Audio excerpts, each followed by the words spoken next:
তুমি আমার দিকে এভাবে এগাচ্ছ কেন? বর বউয়ের দিকে কেন এগিয়ে জানেন না আপনি? জানি, কিন্তু তুমি কি করতে চাইছো বলো? কারণ আমি আপনাকে আদর করতে চাই। আমার আদর চাই এখন। আমি তোমাকে বর হিসেবে মানি না। প্লিজ তুমি আমার কাছে এসো না। তোমাকে দেখে আমার ভয় লাগছে। আদর করলে তো ভয় একটু লাগবেই। আজকে যদি আদর করি না, পরে আর ভয় লাগবে না। কাছে আসে না ভাবি। ঈশান, আমি তোমার ভাবি হই, প্লিজ এরকম কিছু করো না। আমার অনেক ভয় লাগছে। আমি তোমাকে অনেক বিশ্বাস করি, প্লিজ আমার সাথে এরকম কিছু করো না। ভাবি হতেন, কিন্তু এখন আপনি আমার বউ। তাছাড়া আমি আপনাকে বউ হিসেবে মানি। তাহলে ভাবি হিসেবে মানবো কেন? আর আপনি কি আমাকে বিয়ে করেছেন দেবর বলার জন্য? হ্যাঁ, আমি তোমাকে বর হিসেবে মানি না। তুমি একদম আমার সাথে উল্টোপাল্টা কিছু করবে না, তাহলে কিন্তু সত্যি এখন চিৎকার করবো আর কান্না করে দেবো। বলো, তুমি আমার সাথে উল্টোপাল্টা কিছু করো না। আপনার যা বলার আপনি বলতে পারেন, তাতে আমার কিছু যায় আসে না। এখন আপনি আমার বউ, আপনাকে আমি আদর করতে পারি। আর আপনি চিৎকার করলে তাতে কেউই আসবে না। সবাই ভাবে আপনি ব্যথা পাচ্ছেন, ওই জন্য চিৎকার করছেন। আচ্ছা, ভাইয়া কি আপনাকে আদর করেনি যে আপনি ব্যথা পাবেন? নাকি এখনও ভার্জিন আছেন? আমার তো মনে হয় না। তার উপর আপনার যে সুন্দর ফিগার আর যে হট দেখতে আপনি, বিয়ের আগে তো আপনার বয়ফ্রেন্ডের সাথে সব কিছু হয়ে যাওয়ার কথা। ছি ঈশান, তুমি এইসব কি বলছো? তুমি এগুলো বলতে পারলে আমাকে? আমি না তোমার ভাবি হই, তুমি এগুলো আমাকে নিয়ে কি করে চিন্তা করতে পারো? আপনি আমাকে যা বাবার ভাবতে পারেন, তাছাড়া আপনি তো দেখতে সত্যি অনেক হট। তাছাড়া ভাইয়ের সাথে আপনার কিছু না হলেও আপনার তো বয়ফ্রেন্ড ছিল, তাই না? তাহলে তার সাথে কিছু হয়নি? ঈশান, আমি কিন্তু তোমার ভাবি হই। তুমি আর একবার এসব উল্টোপাল্টা কথা বললে আমি তোমার গায়ে হাত তুলতে বাধ্য হবো। সেটা কি খুব ভালো হবে? দেখেন, আপনি আমাকে যতই ভাবি বলে এড়িয়ে যাওয়ার চেষ্টা করেন, আমাকে দেব সাজিয়ে দূরে সরে দেওয়ার চেষ্টা করেন, এখন তো আমি আপনার বর, তাহলে আপনি আমার থেকে দূরে সরে যাবেন কেন? আমি তো আপনাকে ভালোবাসি, এখন আপনার থেকে আদর পেতে চাই। তাহলে আমাকে আদর করতে দিবেন না কেন? নাকি আমি দেখতে খারাপ ভাবি? বলেন। আপনি তো বলেছেন যে বিয়েটা করে নেবেন, তাহলে এখন আপনি আমাকে মানতে চাইছেন না কেন? নাকি আমি কোনো বাজে কাজ করেছি যার জন্য আপনি আমাকে এমন করে দূরে সরিয়ে দিতে চাইছেন? ঈশান, আমি তোমার চিন্তা ভাবনা দেখে অবাক হয়ে যাচ্ছি। একে তো তুমি আমাকে নিয়ে এরকম বাজে চিন্তা ভাবনা পোষণ করো, তারপরে এমন করে তুমি মাতলামি করতেছো। তুমি কি খেয়েছো আমাকে একটু বলবে? তোমার হাব ভাব দেখে আমার ভালো লাগছে না, তাই প্লিজ তুমি এরকম কথা না বলে আমাকে বলো কি হয়েছে তোমার।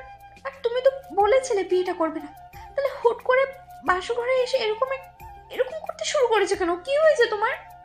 নিজের বই থেকে কেউ দূরে সরে থাকতে পারে? আমিও পারবো না। তাছাড়া আপনাকে আমার প্রচণ্ড পরিমাণে ভালো লাগে।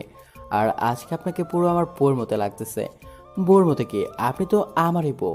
তাছাড়া চিন্তা ভাবনা পোষণ করা কি আছে? এখনকার মেয়েরা তো এইরকমই। আর ভাইয়ার সাথে তো আপনার সবই হওয়ার কথা, কারণ 3টা মাস আপনার সাথে ভাইয়ার বিয়ে হয়েছিল। তাহলে আপনি কিভাবে ভার্জিন সেটা বলতে চাইছেন? তুমি আমাকে যেমনটা ভাবছো আমি অতটা বাজে মেয়ে নই। দেখো, তোমার ভাইয়া আমাকে বিয়ে করেছিল ঠিকই, কিন্তু সেজন্য কাউকে ভালোবাসত, সে অন্য কাউকে ভালোবাসত। তোমার আব্বু তাকে ত্যায্যপুত্র করে দিয়েছিল, দেখে আমাদের বিয়ে দিয়েছিল।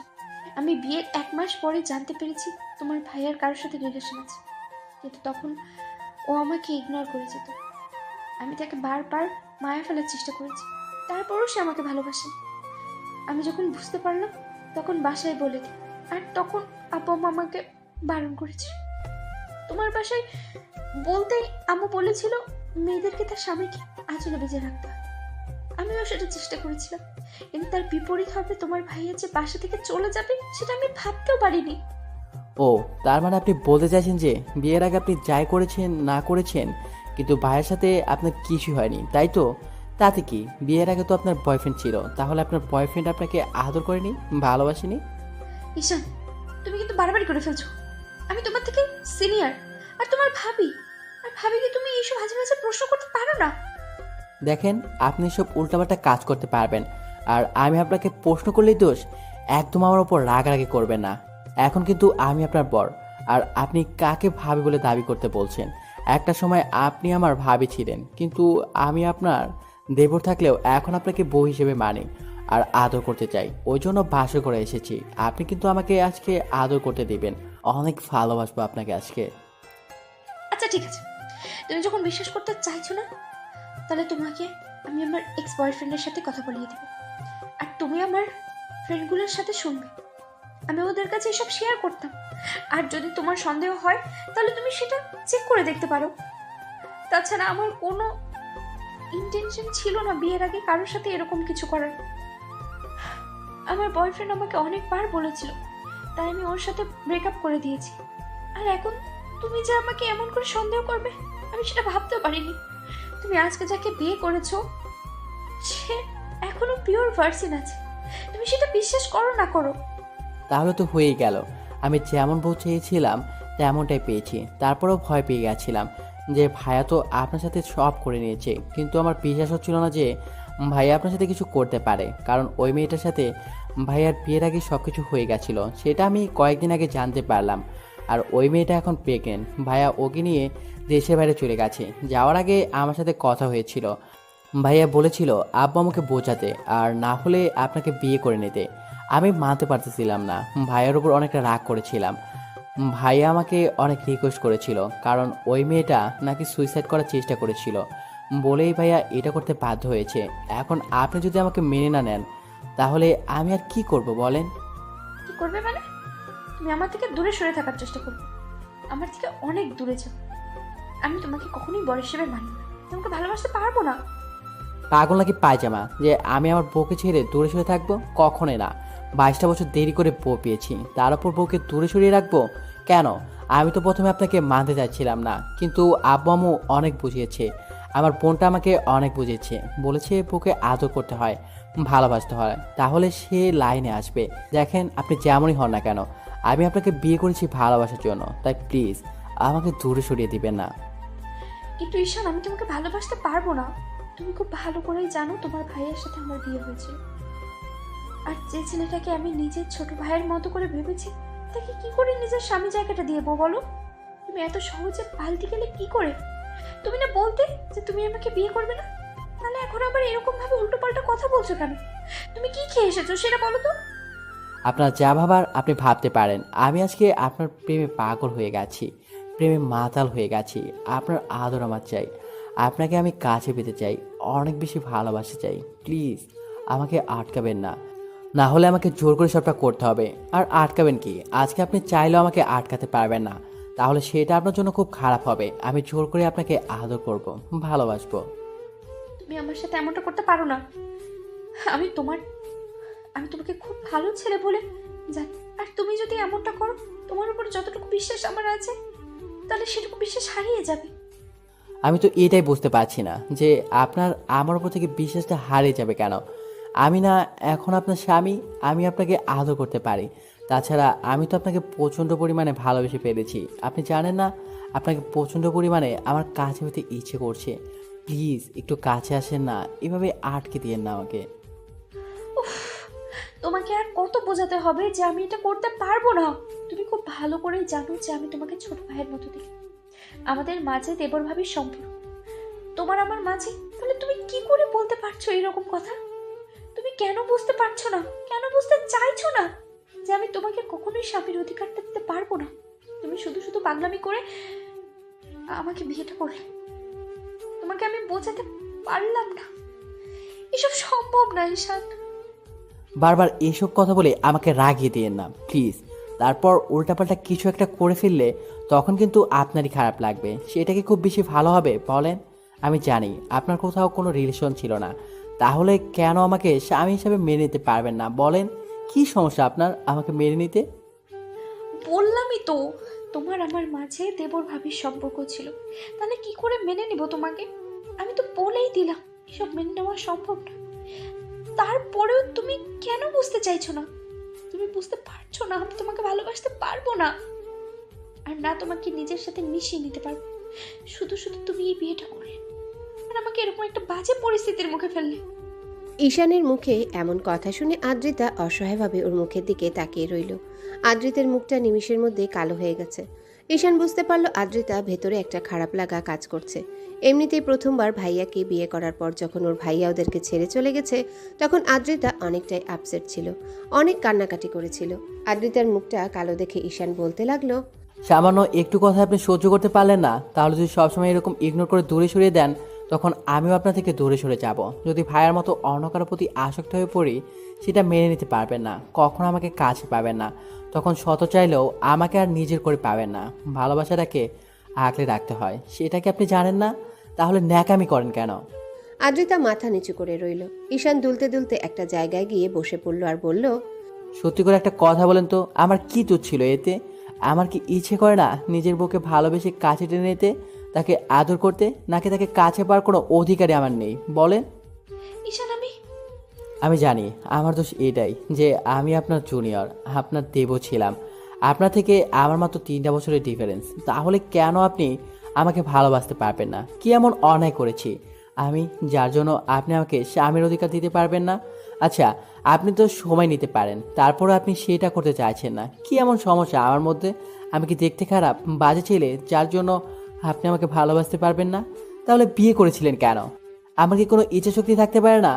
22টা বছর ধরে নিজের মধ্যে ভালোবাসাটাকে জমিয়ে রেখেছি, কখনো কাউকে ভালোবাসিনি, শুধু বউকে ভালোবাসবো বলে। আর এমন একজনকে বিয়ে করলাম যে কিনা কিছুদিন আগেও আমার ভাইয়ার বউ ছিল, আর ভাইয়া এরকম একটা পরিস্থিতিতে ফেলে তার বউকে আমাকে বিয়ে করতে বাধ্য করলো। এই দোষটা কি আমার বলেন? আমি তো পরিস্থিতিটাকে মেনে নিয়েছিলাম, ভাগ্যটাকে মেনে নিয়ে আপনার সাথে সবটা নতুন করে সাজানোর চেষ্টা করেছিলাম। আপনি কি করলেন? আমার সবটা ভেঙে দিলেন। আমি বাসর করে আসতেই আপনি আমাকে এমন করে রিজেক্ট করলেন। আসলে ভালোবাসাটা কি আমার জন্য না? আমি যদি আর 10টা ছেলের মতো বকাটে হতাম, তাহলে আপনি ঠিকই আমাকে ভালোবাসতেন। আমার মধ্যে না আছে কোনো বাজে নেশা, না কোনো মেয়ের সাথে আমি রিলেশনে আছি। আসলে কি বলেন তো, আমি না এখন আপনার থেকে কেন জানি দূরে থাকতে পারছি না। আর আপনি আমাকে এমন করে দূরে সরিয়ে দিচ্ছেন। প্লিজ ঈশান এগুলো বলো না, আমি এগুলো শুনতে পারছি না, প্লিজ এসব বলো না। আজকে এগুলো আপনাকে শুনতে হবে। আপনি যদি আমাকে বিয়ে না করবেন, তাহলে কালকে রাতেও আমাকে বলতে পারতেন আমি বিয়েটা করতাম না। সেটা না করে ঢং দেখিয়ে বিয়েটা করলেন, কিন্তু এখন আমাকে মানতে পারবেন না বলছেন। আমার কি কোনো ইচ্ছে স্বপ্ন নেই, নাকি আমার স্ত্রীর কাছ থেকে আমার কোনো চাহিদা থাকতে পারে না বলেন? ছি, তোমার চিন্তা ভাবনা এতটা বাজে, তুমি এসব চিন্তা আমাকে নিয়ে করতে পারো কি করে ঈশান? হ্যাঁ, আমি জানি আমি বাজে, আমি ফাজিল একটা ছেলে, ওই জন্য কেউ আমাকে কখনো ভালোই বাসেনি। আমার চেহারাটা বাজে, ওই জন্য আপনি আমাকে ভালোবাসতে চাইছেন না তো। কিন্তু দেখবেন একটা সময় আপনি নিজে থেকে আমাকে ভালোবাসতে চাইবেন, তখন না অনেক বেশি দেরি হয়ে যাবে। হয়তো দূরে কোথাও হারিয়ে যাব, না হলে অন্য কারো মায়ে পড়ে যাব। আমার এভাবে নিজেকে কষ্ট দিব না। নিজের ভালোবাসাটাকে নিজের মতো জমিয়ে রেখেছি, তারপরেও কারো মাঝে সেটা বিলিয়ে দেয়নি, শুধু বউকে ভালোবাসো বলে। আর আজকে বাসর ঘরে আসার পর আপনি এমন কিছু বললেন, এসব শোনার পর মনে হচ্ছে এই বিয়েটা না করাটাই আমার জন্য শ্রেয় ছিল। ঈশানের এরকম কথা শুনে আদ্রিতা ফ্যালফ্যাল করে ওর মুখের দিকে তাকিয়ে রইল। আদ্রিতা বুঝতে পারছে ঈশান ওর কথাগুলো শোনার পর কতটা কষ্ট পেয়েছে, যার জন্য এসব কথা বারবার বলেই যাচ্ছে। ঈশান জানে আদ্রিতা এত সহজে ওকে কাছে আসতে দেবে না, না ওকে আদর করতে দেবে, যার জন্য ঈশানের প্রচণ্ড পরিমাণে রাগও হচ্ছিল। তার উপর ঈশান এরকম একটা নেশার ওষুধ খেয়েছে, যার জন্য ওর ভেতরে খুব উত্তেজনা কাজ করছে। ঈশান একটা নেশার দৃষ্টিতে আদ্রিতার দিকে তাকিয়ে আছে, আর যদি ওকে বারণ করে চলেছে, তাই ঈশান বেশ কিছুক্ষণ ওর দিকে তাকিয়ে রইল। তারপর একটা সময় ওর অনেকটা কাছে চলে গেল। আদ্রিতা পেছাতে পেছাতে দেয়ালের সাথে ঠেকে গেল। ঈশান আদ্রিতাকে জোর করে কাছে টেনে নেয়। আদ্রিতা একদম ভয় পেয়ে চুপসে গেছে। ঈশান আলতো করে ওর ঠোঁটের উপর আঙ্গুল দিয়ে স্লাইড করে বলল, কোনো কথা নাই, আজকে রাতে শুধু আমি আর আপনি, আপনি আর আমি দুজন দুজনকে ভালোবাসবো। আপনি তো ভাইয়ার আদর পাননি, আজকে দেখবেন আমি আপনাকে কত ভালোভাবে আদর করে দেই। আপনার ভালো লাগবে। প্লিজ আমাকে আটকাবেন না। আর আমি তো আপনার স্বামী, কি করে আটকাবেন আমাকে? আমি জানি আপনি আমাকে কখনোই আটকাবেন না। হ্যাঁ, এটা ঠিক যে মেনে নিতে সমস্যা হবে, তারপরেও আজকে আদর করে দেখেন, আপনি আমাকে ভালোবাসা শুরু করবেন। প্লিজ ঈশান আমার সাথে এরকম করো না। তুমি তুমি জানো আমি তোমার ভাইয়ের বউ ছিলাম, তাহলে তুমি কেন আমার সাথে এরকম মিসবিহেভ করছো? তুমি আমাকে একটু সময় দিবে না? প্লিজ এরকমটা করো না, আমি জানি তুমি এরকমটা কখনো করবে না। কেন করব না? নিজের বউয়ের সাথে না করলে কার সাথে করব? আর আপনি বারবার ভাইয়ার কথা বলছেন। আপনি তো ভাইয়াকে ভালোবাসেন না, ভাইয়ার ভালোবাসা পাননি। রিসেন্টলি আপনার ব্রেকআপ হয়েছিল, এই জন্য ভাইয়াকে জোরও করেননি আপনার সাথে কিছু করার জন্য। তাহলে আপনি তো আমার ভাইয়ের সাথে ডিভোর্স হয়ে যাওয়ার পরে আপনি কেন আমাকে ভালোবাসতে পারবেন না বলেন? ঈশানের কথাগুলোতে আদ্রিতার দিকে একদম চুপচাপ হয়ে গেল। ওর বলার মতো আর কিছুই নেই। এবার ঈশান ও ঠোঁট জোড়া আলতো করে আদ্রিতার কপালে ছোঁয়ালো। আদ্রিতা চোখ জোড়া বন্ধ করে নিল। ঈশান ওর সারা মুখে কিস করতে লাগলো, যার জন্য আদ্রিতা ওকে আটকানোর চেষ্টা করলে ঈশান ওর হাতগুলো পেছনের দিকে নিয়ে আটকে দিয়ে তারপর এক হাতে ওর মুখের পাশে রেখে তারপর ওর ঠোঁট জোড়া দখল করে নিল। আদ্রিতা কোনো উপায় না পেয়ে একদম জড়সড় হয়ে গেল। আজকে প্রথম কোনো পুরুষের স্পর্শ আদ্রিতার ঠোঁটে পড়ল।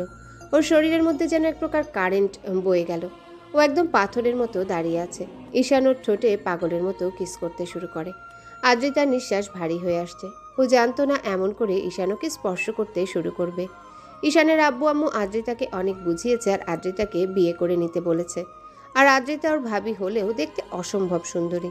তার উপর রিসেন্টলি কয়েকদিন আগে ঈশানের ভাইয়া অন্য একটা মেয়ের সাথে পালিয়ে গেছে।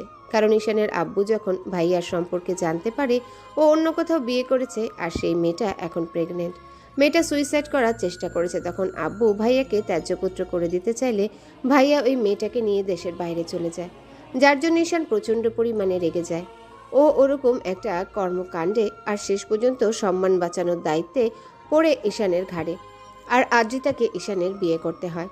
ঈশান আর আদ্রিতা দুজনেই বারণ করেছিল। তারপর একটা সময় আব্বু অনেক রিকোয়েস্ট করাতে আর ঈশানের বোনকে বোঝাতে ঈশান ভাবে বিয়েটা করে নেবে। আব্বুর সম্মান বাঁচাতে আর রাতে যেন ওদের মাঝে কিছু একটা হয় তার জন্য ঈশানের ছোট বোন প্ল্যান করে ওকে একটা নেশার ওষুধ খাইয়ে দিয়েছিল, যেন আদ্রিতা ওকে ছেড়ে যেতে না পারে। কারণ আদ্রিতা বিয়েতে রাজি ছিল না, শুধু আব্বুর রিকোয়েস্টে রাজি হয়েছিল। ওরা চেয়েছিল ওদের যেন একটা বেবি চলে আসে, সেটা খুব শীঘ্রই। আদ্রিতা যেন ওদের ছেড়ে যেতে না পারে। এজন্য আম্মু আর ঈশানের বোন ওকে দুধ খাওয়ানোর নামে দুধের সাথে মিশিয়ে একটা নেশার ওষুধ খাইয়ে দেয়। ওষুধটার কাজ শুরু করতে আরম্ভ করলেই ঈশানের বোন ওকে বাসর ঘরে পাঠিয়ে দেয়। ঈশান বাসর ঘরে এসে দেখে আদ্রিতা বিছানার উপর ঘোমটা দিয়ে বসে আছে। তারপর যখন উঠে এসে ওকে সালাম করতে যায় তখন ঈশান ওকে উঠিয়ে নেয়। তারপর বুকের সাথে জড়িয়ে ধরতেই আদ্রিতা ওকে ছেড়ে দিয়ে কিছুটা দূরে সরে গেল। তখন ঈশান আর আদ্রিতার মাঝে কি কথা হলো সেটা তো আপনারা জানতেই পারলেন। তো ঈশান আদ্রিতার ঠোঁট জোড়া ছেড়ে দিয়ে ওর সারা মুখে কিস করতে শুরু করে। তখন আদ্রিতা ওকে সরানোর জন্য বলতে শুরু করে, ঈশান প্লিজ আমাকে ছেড়ে দাও, তুমি আমার সাথে এরকমটা করতে পারো না। অন্তত তুমি তো আমাকে কয়েকটা দিন সময় দেবে, আমাকে একটু মানসিকভাবে প্রস্তুতি নেওয়ার জন্য। তুমি সেটা না করে এরকম করতেছো, প্লিজ আমাকে ছেড়ে দাও প্লিজ। মানসিকভাবে তৈরি হওয়ার জন্য অনেক সময় পাবেন। আজকে আমি আর আদর করতে ইচ্ছে করতেছে আপনাকে। আপনাকে কেউ আদর করেনি। আমি আমার বার্জিন বউটাকে আজকে অনেক আদর করব, পরিপূর্ণতায় ভরিয়ে দেব। প্লিজ আমাকে বাধা দিয়েন না, তাহলে কিন্তু আপনারই কষ্ট হবে। আপনি আমাকে বুকের সাথে জড়িয়ে ধরে রাখেন, আমার সাথে রেসপন্স করেন, দেখেন আপনারও ভালো লাগবে। আদ্রিতা কিছু বলে ওঠার আগেই ঈশান ওকে কোলে তুলে নিল, তারপর বেডে শুইয়ে দিল। আদ্রিতা কিছু বলার আগে ঈশান ওর সারা মুখে, নাকে, কানে, গলা আর ঘাড়ে কিস করতে লাগলো। আর আদ্রিতা ভাবছে পাগলটাকে এখন কি করে শান্ত করবে, হয়তো পারবে না। আর এখন ঈশান ওর স্বামী, তাই চাইলে ওকে আটকানো সম্ভব না। আর আদ্রিতা ঈশানের শরীরের উত্তাপে বুঝতে পারছিল হয়তো নেশা করে আসছে, নাহলে যে ছেলেটা ওর সাথে ভালোভাবে কথাই বলতে পারতো না সেই ছেলেটা আজকে ওকে এমন করে স্পর্শ করছে। ঈশান পুরো মাতাল মাতাল হয়ে আছে। আর আদ্রিতা যদি এখন ওকে আটকানোর চেষ্টা করে তাহলে হয়তো প্রচণ্ড পরিমাণে রেগে যাবে, তাহলে ঈশান ওর সাথে সবটাই করতে পারে। তাই আদ্রিতা চুপ করে রইল। ঈশানও সুযোগ পেয়ে আদ্রিতাকে আদরের মাত্রা বাড়িয়ে দিল। আদ্রিতার নিঃশ্বাসটা ভারী হয়ে আসছে, ওর বুকটা ক্রমশই ওঠানামা করছিল। আদ্রিতার গরম নিঃশ্বাসের শব্দে ঈশান বুঝতে পারছিল প্রচণ্ড পরিমাণে উত্তেজিত হয়ে গেছে। তার উপর প্রথম কোনো পুরুষ ওকে স্পর্শ করেছে। ঈশান আদর করতে করতে নিচের দিকে নামলো, তারপর হুটহাট করে আদ্রিতার বুকের উপর থেকে শাড়ির আঁচলটা সরিয়ে দিতে ও চোখ জোড়া বন্ধ করে দিল। ঈশানও সাথে সাথে আদ্রিতার বুকের উপর ডিপলি কয়েকটা কিস করে দিল। ঈশানের স্পর্শে আদ্রিতার মধ্যে অজানা এক শিহরণ বয়ে গেল। ও প্রচণ্ড পরিমাণে কেঁপে উঠল। আদ্রিতা আর থাকতে না পেরে ঈশানকে বুকের সাথে খুব শক্ত করে চেপে ধরল। আদ্রিতা থেকে প্রথম কোনো রেসপন্স পেয়ে ঈশানও বুঝতে পারল এখন আর আদ্রিতা চাইলেও ওকে বাধা দিতে পারবে না। তাই ঈশান আদ্রিতার শরীর থেকে সব কাপড়গুলো সরিয়ে দিয়ে কিস করতে লাগলো। ঈশানের প্রতিটা স্পর্শে আদ্রিতা কেঁপে কেঁপে উঠছিল আর দুই হাতে ঈশানের চুলগুলো আঁকড়ে ধরছিল। ও অনেকটাই উত্তেজিত হয়ে গিয়েছিল। আর দুই হাতে ঈশানের চুলগুলো আঁকড়ে ধরছিল। ও অনেকটাই উত্তেজিত হয়ে গেছিল। এমন পাগল করে স্পর্শগুলো আদ্রিতা সহ্য করতে না পেরে দাঁত দিয়ে ঠোঁটজোড়া কামড়ে ধরল। আদ্রিতা রেসপন্স না করলেও ঈশানকে আর আটকানোর চেষ্টা করছে না। ঈশান পুরো উত্তেজিত হয়ে গেছে। তারপর একটা সময় নিজের শরীর থেকে সবটা খুলে ফেলল। তারপর আদ্রিতাকে আবারও আদর করতে শুরু করলো। ঈশানের আদরের মাত্রাটা আস্তে আস্তে দ্বিগুণ হয়ে যাচ্ছে। আদ্রিতা আর থাকতে না পেরে রেসপন্স দিতে আরম্ভ করলো। তো একটা সময় ঈশান কিস করতে করতে আদ্রিতার নাভি অবধি চলে আসে। তারপর নাভির দিকে বেশ কিছুক্ষণ তাকিয়ে রইল। আদ্রিতার কিউট আর হট নাভিটা ঈশানকে আরও উত্তেজিত করে দিচ্ছিল।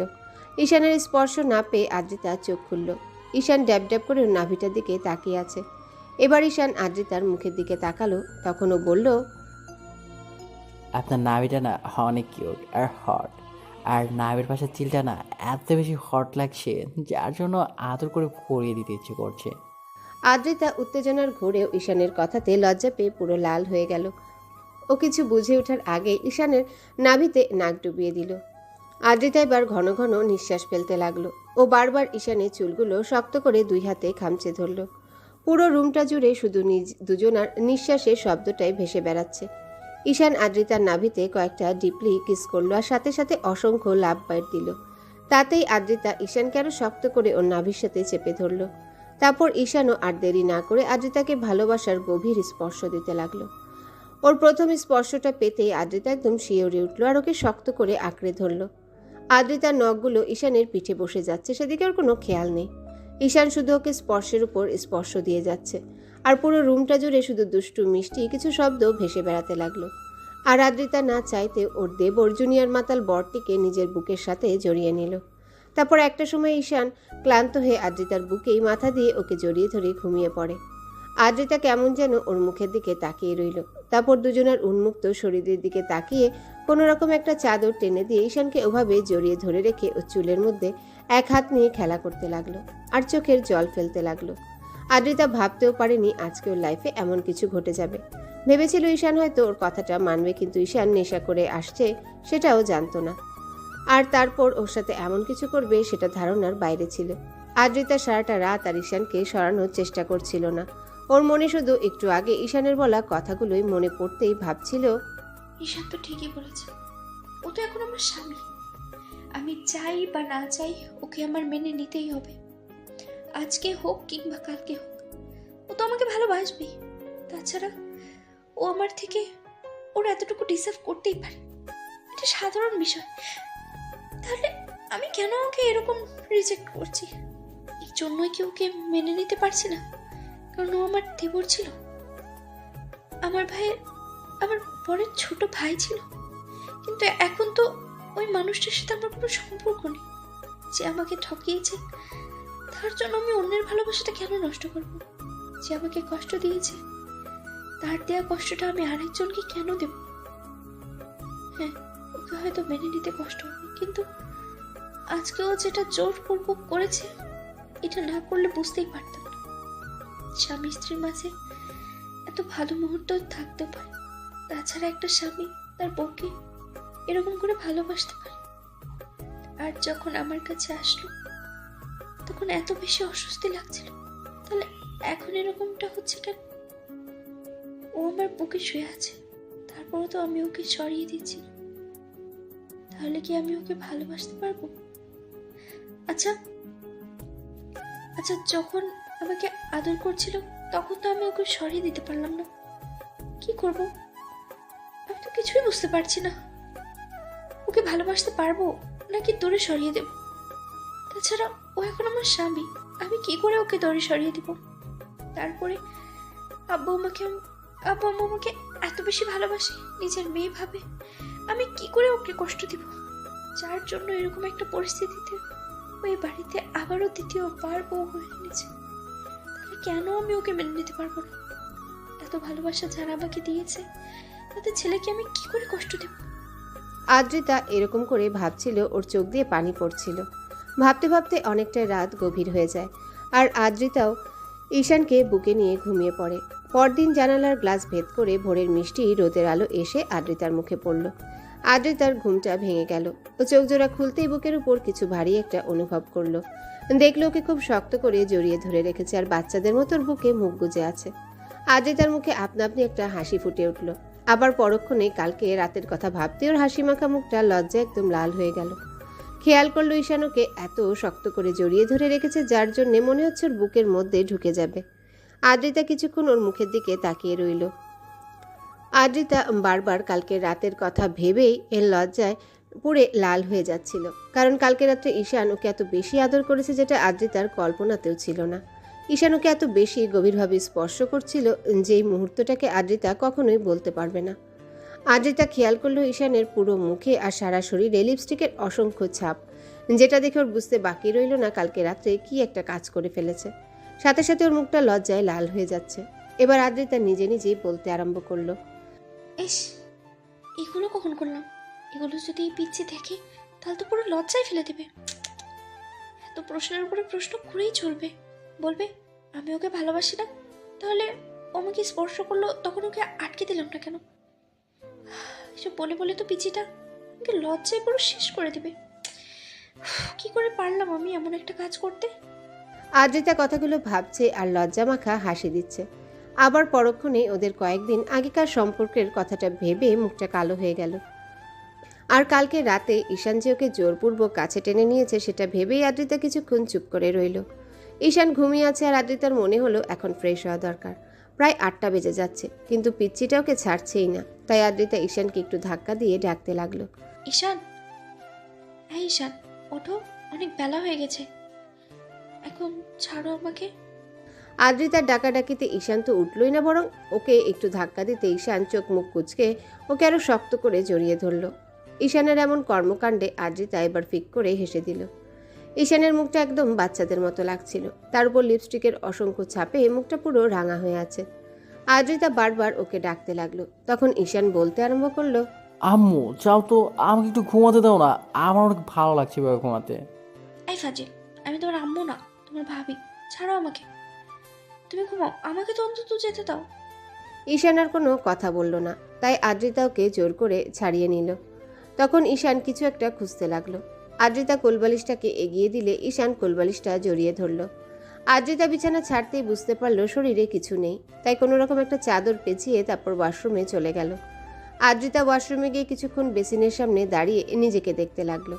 আদ্রিতা খেয়াল করল ওর ঘাড়ে আর গলায় অসংখ্য কামড়ের দাগ, যার জন্য প্রচণ্ড লজ্জা লাগছিল। আবার যখনই মনে হচ্ছিল কামড়গুলোর জুনিয়র বরটা দিয়েছে 2 দিন আগেও যে ওকে ভাবি বলে ডেকেছে, আর কালকে রাতে সেই জুনিয়র দেবটাই ওকে এত বেশি ভালোবেসেছে। ঈশান আদ্রিতার পূর্বের সম্পর্কের কথাটা মনে হতেই ওর মুখটা কালো হয়ে গেল। আদ্রিতা একটা দোটানার মধ্যে আছে। একবার মনে হচ্ছিল ঈশানকে মেনে নিতে পারবে, আবার পরক্ষণেই মনে হয়েছিল হয়তো মানতে পারবে না। আদ্রিতা শাওয়ার নিচ্ছে আর ভাবছে, আচ্ছা, ঈশান কি এখন থেকে রোজ এমন করে আদর দেবে, নাকি কালকে নেশার করে আসছিল বলে ওরকম একটা কাজ করেছে? আদ্রিতা কথাগুলো ভেবে পুরো পাগল হয়ে যাচ্ছে। শাওয়ার নেওয়া শেষ করে বেরিয়ে আসলো। ঈশান এখনো ঘুমাচ্ছে। আদ্রিতা প্রথমবারের মতো একটা শাড়ি পরে রেডি হয়ে নিল। তারপর নিচে আসতেই দেখলো আম্মু আর কাজের লোকটা রান্না করছে। তখন আম্মুর পাশে দাঁড়াতেই আম্মুর দিকে তাকে একটু মুচকি হেসে বলতে লাগলো, কি হলো মামনি, এত সকালে তুমি রান্নাঘরে আসলে যে? আম্মু রোজই তো আসি, তাহলে আজকে আর নতুন কি হলো? কিন্তু আজকে এসব জিজ্ঞেস করছো যে? জিজ্ঞাসা করবো না? কালকেই তোমাদের বিয়ে হলো আর তুমি আজকেই রান্নাঘরে চলে এসেছো।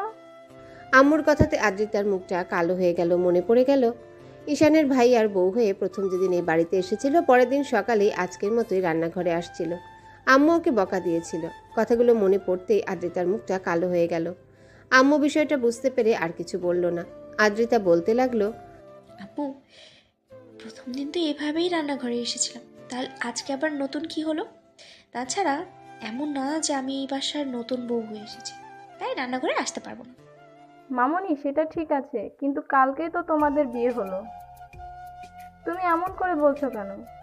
দেখো মামনি, যেভাবেই তোমাদের বিয়েটা হোক, তারপরেও সবেমাত্র বিয়েটা হলো, তাই তুমি আমাদের বাড়ির আবারও সেই নতুন বউ। তাই এরকম ভাবার কোনো কারণ নেই।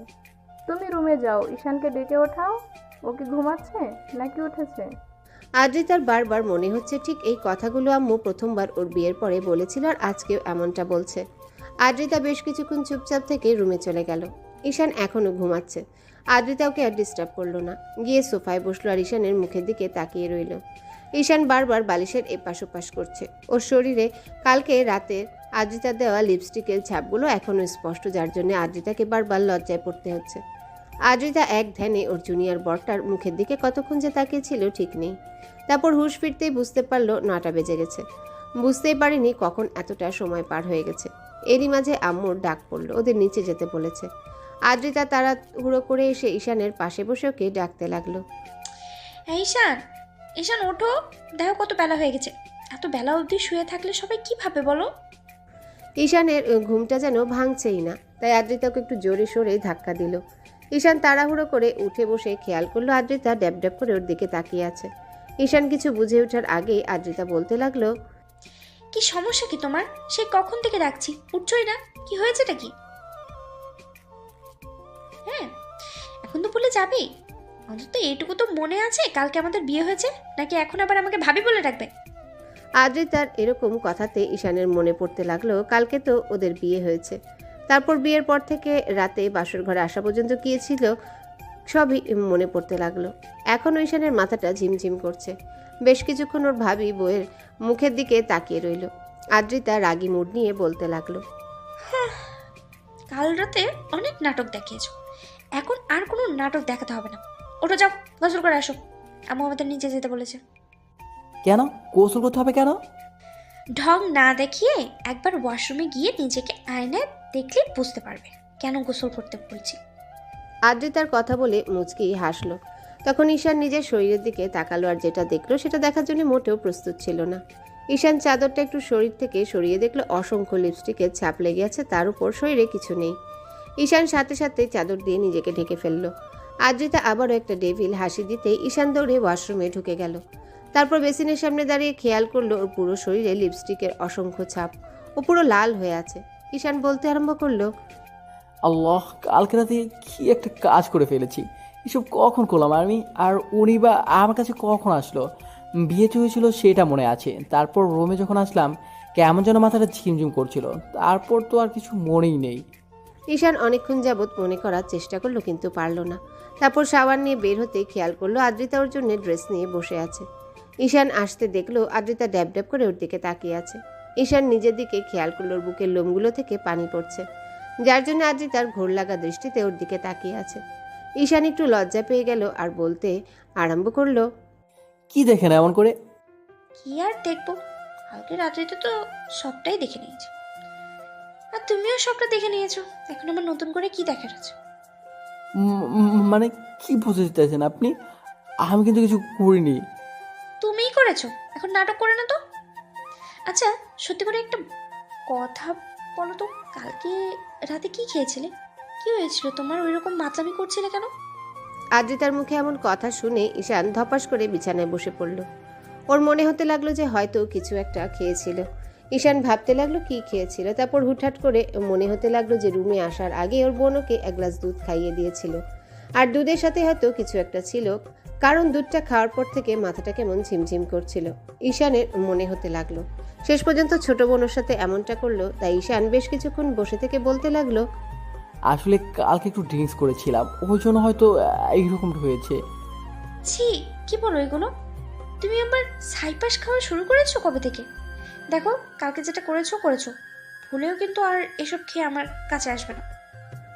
আদ্রিতা কথাগুলো রাগী মুড নিয়ে বলল, যার জন্য ঈশানের হুটহাট করে মনে হলো কালকে রাত্রে হয়তো ওদের মাঝে কিছু একটা হয়েছে, নাহলে আদ্রিতা ওর সাথে কেমন অধিকার খাটাতে শুরু করেছে। তার উপর শরীরে লিপস্টিকের ছাপ দেখে ঈশান বুঝে গেছে কিছু একটা হয়েছে, আর যেটা হয়েছে সেটা ঈশান হয়তো মনে করতে পারছে না, কিন্তু খুব গভীর একটা সম্পর্ক ওদের মাঝে স্থাপন হয়েছে। তাই ঈশান বলতে লাগলো, আচ্ছা ঠিক আছে, ওইগুলো খেয়ে আসবো না, এমনিতে আপনার কাছে আসতে পারি তাই না? বলেই ঈশান একটু মুচকি হাসলো। তখন আদ্রিতা কেমন করে যেন ওর দিকে তাকিয়ে রইল। তো আদ্রিতা লজ্জায় আর কথা বলতে পারল না। ঈশান রেডি হয়ে নিতে চলে যেতে গেলেই আদ্রিতাও পেছন পেছন গেল। তারপর সিঁড়ির কাছে আসতেই দুজনা একসাথে নামলো। দুজন খাবার টেবিলের সামনে আসলো। ঈশান চেয়ার টেনে বসলো, আর আদ্রিতাকে দাঁড়িয়ে থাকতে দেখে আম্মুকে ইশারায় ঈশানের পাশে বসতে বললে আদ্রিতা বসলো। এবার ঈশান খেয়াল করলো ছোট বোন মিহি কেমন করে যেন ওর দিকে তাকিয়ে আছে আর মুচকি মুচকি হাসছে।